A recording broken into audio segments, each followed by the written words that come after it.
Hello दोस्तों, स्वागत है आपका एलिगेंट ट्यूटोरियल के यूट्यूब चैनल पर। आज के इस वीडियो में मैं आपको क्लास 9 के एनसीईआरटी का चैप्टर 3 कोऑर्डिनेट ज्योमेट्री को बतलाने वाला हूं। कोऑर्डिनेट ज्योमेट्री आप लोगों के लिए बिल्कुल नया है और इजी भी है। ये बात अलग है कि क्लास 10th, 11th और 12th में चैप्टर के ऐड होने से थोड़ा सा यह भास्ट हो जाता है। इसलिए कोशिश ये कीजिए कि अभी से ही इसका जो बेसिक कॉन्सेप्ट है कोऑर्डिनेट ज्योमेट्री का, उसको ठीक ढंग से समझ लें। तो चलिए बिना देर किए वीडियो को स्टार्ट करते हैं। कोऑर्डिनेट ज्योमेट्री को ठीक ढंग से समझने के लिए कुछ पॉइंट्स को मैंने कलेक्ट किया है, तो इस पॉइंट्स को हम लोग बारी बारी से देखेंगे और समझेंगे।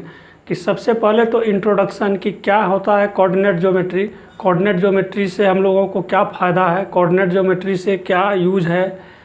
सेकंड है कि कार्टेशियन सिस्टम क्या होता है कोऑर्डिनेट ज्योमेट्री में, इसके बारे में भी चर्चा करेंगे। फिर है एक ऑर्डर्ड पेयर, तो ऑर्डर्ड पेयर क्या होता है इसके बारे में भी स्टडी करेंगे हम लोग। Sign convention means X axis Y axis पर हम किधर लेंगे, किस ओर पॉजिटिव लेंगे, किस ओर निगेटिव लेंगे। इसके अलावा आपको ओरिजिन, अब इसका ऑर्डिनेट और प्लॉटिंग दी पॉइंट के बारे में भी मुख्य रूप से जानकारी दी जाएगी, क्योंकि plotting the point he coordinate geometry का मेन पार्ट्स होता है। और जब तक plotting the point means coordinate को हम प्लॉटिंग करने के लिए नहीं जानेंगे, तब तक कोऑर्डिनेट ज्योमेट्री का प्रॉब्लम से सॉल्व नहीं हो सकेगा। तो आइए अब हम लोग कोऑर्डिनेट ज्योमेट्री का इंट्रोडक्शन के बारे में जानते हैं। The branch of mathematics, coordinate geometry एक मैथमेटिक्स का ब्रांच है in which geometric problems are solved through algebra by using the coordinate system is known as coordinate geometry. तो कोऑर्डिनेट ज्योमेट्री मैथमेटिक्स का एक ब्रांच है जिसमें कोऑर्डिनेट सिस्टम का use करके अलजेब्रा के माध्यम से ज्योमेट्रिक प्रॉब्लम्स को सॉल्व किया जाता है। तो यहाँ पर एक वर्ड आया कोऑर्डिनेट सिस्टम। तो कोऑर्डिनेट सिस्टम क्या है, तो कोऑर्डिनेट सिस्टम को हम बोल सकते हैं कि it is a method for identifying the location of a point on the plane. तो इसको हम कहेंगे कोऑर्डिनेट सिस्टम। तो मिनिमम इसमें दो पॉइंट्स वो होना ही चाहिए, एक एक्स दूसरा वाई, मीन्स एक्स कोऑर्डिनेट और Y coordinate. Coordinate geometry basically point को एड्रेस करता है। जैसे आपको ये कहा जाए कि लाल किला का लोकेशन यहाँ से क्या है, तो अगर आपको उसका लैटिट्यूड और लॉन्गिट्यूड पता है तो फिर आप एग्जैक्ट उस लाल किला का लोकेशन को पता कर सकते हैं। तो यहाँ भी जैसे देख रहे हैं कि दो लैटिट्यूड और लॉन्गिट्यूड का ज़रूरत पड़। कोऑर्डिनेट ज्योमेट्री को समझने के लिए और अच्छी तरह से तो हम इस नंबर लाइन का सहारा लेते हैं। चूँकि नंबर लाइन आप लोगों ने नंबर सिस्टम में पढ़ लिया है, तो इस नंबर लाइन पर अगर कहें कि 4 को रिप्रेजेंट कीजिए तो 4 को रिप्रेजेंट कर दीजिएगा, -2 को रिप्रेजेंट कीजिए तो -2 रिप्रेजेंट हो जाएगा यहाँ पर। लेकिन ये इस नंबर लाइन पर तो जैसे -4 है, -1 है, 2 है, 4 है, तो हम तो इसी लाइन पर रिप्रेजेंट कर सकते हैं ना। अब जैसे कि सपोज कि कोई पॉइंट यहाँ पर है, तो हम इसको कैसे रिप्रेजेंट करेंगे, तो इसके लिए फिर आपको कोऑर्डिनेट ज्योमेट्री का मीन्स ग्राफ पेपर का सहारा लेना होगा। तो आइए देखते हैं कि क्या है फिर ये इसका फंडा। तो अब हम लोग कोऑर्डिनेट ज्योमेट्री को कार्टेशियन प्लेन पर शो करते हैं।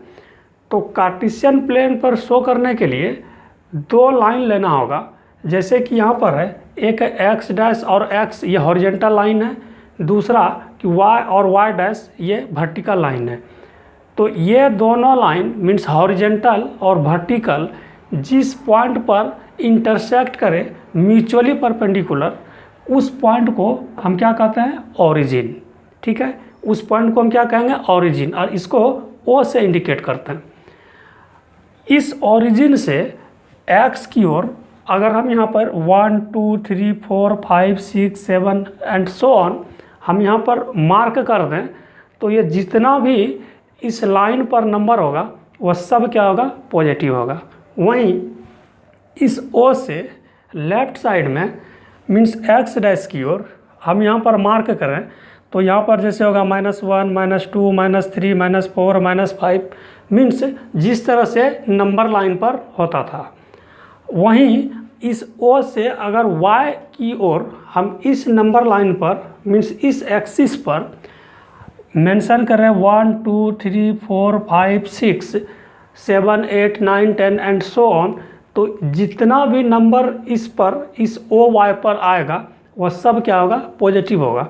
इसके जस्ट अपोजिट इस ओ वाई डैश पर, तो यहाँ पर क्या होगा, ये माइनस होगा, फिर ये भी माइनस में होगा। सपोज ये -1 -2 -3 -4 इस तरह से नीचे तक ये सो ऑन चलते रहेगा। अब यहाँ पर एक चीज़ है कि इस कार्टेशियन प्लेन को जब ये दो एक्सिस, एक्स एक्सिस और Y axis mutually perpendicular intersect करे, तो ये यहाँ पर देख रहे हैं ना कि ये 4 पार्ट्स में इसको बांट दिया। तो इसी को क्या कहा जाता है, इसी को क्वाड्रेंट कहा जाता है। तो इसको हम कहते हैं फर्स्ट क्वाड्रेंट, ये सेकंड क्वाड्रेंट, फिर ये वाला क्या है, थर्ड क्वाड्रेंट, और ये है फोर्थ क्वाड्रेंट। तो ये जब भी होगा वो यहीं से स्टार्ट होगा और ये एंटी क्लॉकवाइज डायरेक्शन में होगा, है ना, यहाँ से इस ओर।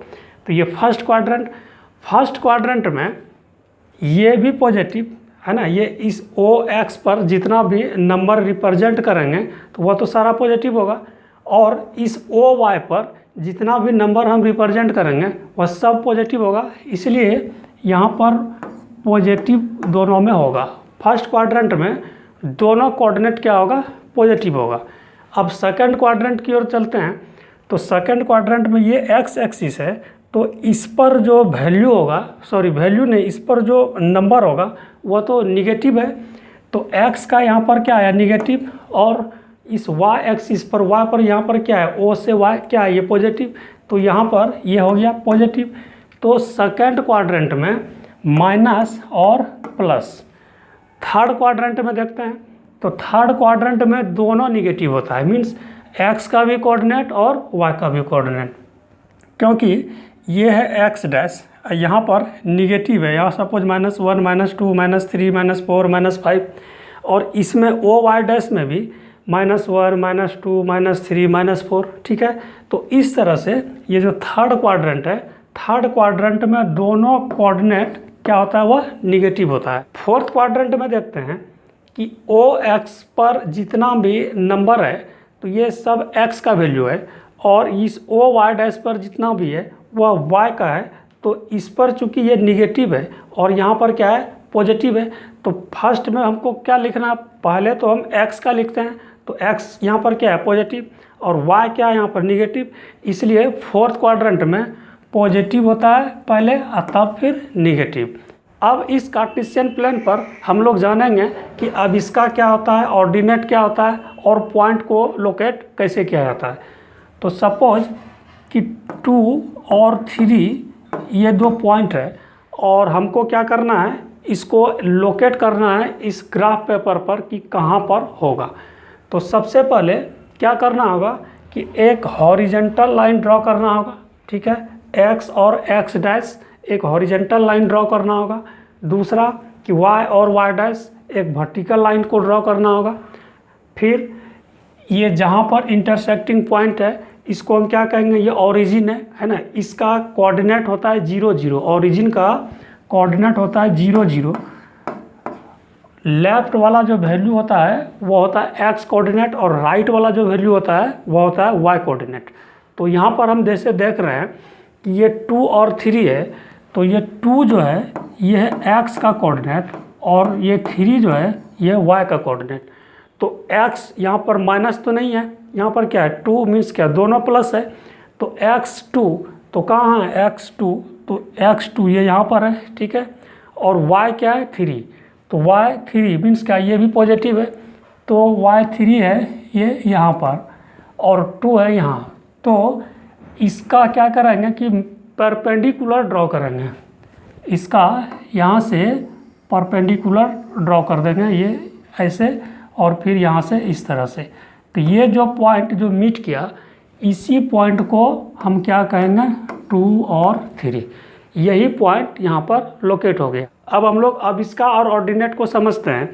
तो अब इसका is the horizontal distance from the origin along the x axis. तो ये यहाँ से सपोज कि 0 से 2 तक है, चूँकि x का कोऑर्डिनेट कितना है यहाँ पर 2, तो ये इसी को हम क्या कहेंगे, ये अब इसका, तो अब इसका जो है वो x एक्सिस पर ही होगा। वहीं ऑर्डिनेट जो है तो ऑर्डिनेट क्या है, इसका ये ओरिजिन से, जैसे कि ये 3 है, यहाँ पर है ना y का वैल्यू 3, तो सॉरी y का वैल्यू नहीं, y का कोऑर्डिनेट 3 है, तो ये यहाँ तक इस लाइन को है ना, इसको हम क्या कहेंगे, इसको कहेंगे ऑर्डिनेट। तो ऑर्डिनेट होता है y एक्सिस पर और अब इसका होता है x एक्सिस। अब हम लोग 0 और -2 को प्लॉटिंग करते हैं। तो 0 और -2, तो x क्या है 0 और y क्या है -2, तो x 0 मीन्स क्या है यहाँ पर, ठीक है। अब y -2, तो y -2 कहाँ पर हो गया, ये यहाँ पर आ गया, ठीक है। हम इसको क्या लिखेंगे यहाँ पर कोऑर्डिनेट के रूप में 0 और ये -2, ठीक है। तो यहाँ पर क्या है कि y एक्सिस पर है ना, y एक्सिस पर x कोऑर्डिनेट 0 होगा, ये y एक्सिस है, तो y एक्सिस पर x कोऑर्डिनेट 0। इसका उल्टा भी सही है कि x एक्सिस पर y कोऑर्डिनेट 0। वो कैसे, तो अब इससे देख लेते हैं कि -1 और 0 को हम यहाँ पर लोकेट कर रहे हैं।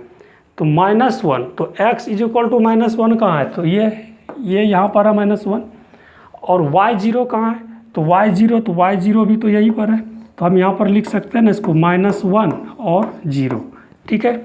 तो ये कौन सा एक्सिस है, तो ये x एक्सिस, तो x एक्सिस पर y कोऑर्डिनेट 0 हुआ, और इसके पहले वाला में क्या हुआ कि y एक्सिस पर x कोऑर्डिनेट 0 हुआ।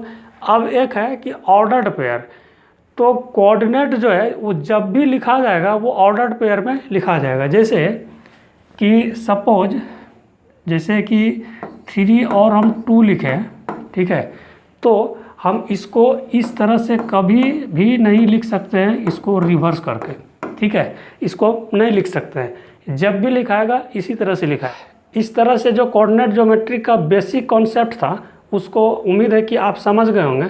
अब मिलते हैं नेक्स्ट वीडियो में, तब जाकर वहाँ पर फिर प्रॉब्लम्स को सॉल्व करेंगे। दोस्तों, आपको यह वीडियो कैसा लगा आप हमें कमेंट ज़रूर करें, और हाँ, लाइक सब्सक्राइब करना तो बिल्कुल ना भूलें। तो मिलते हैं एक नए वीडियो के साथ, तब तक के लिए धन्यवाद।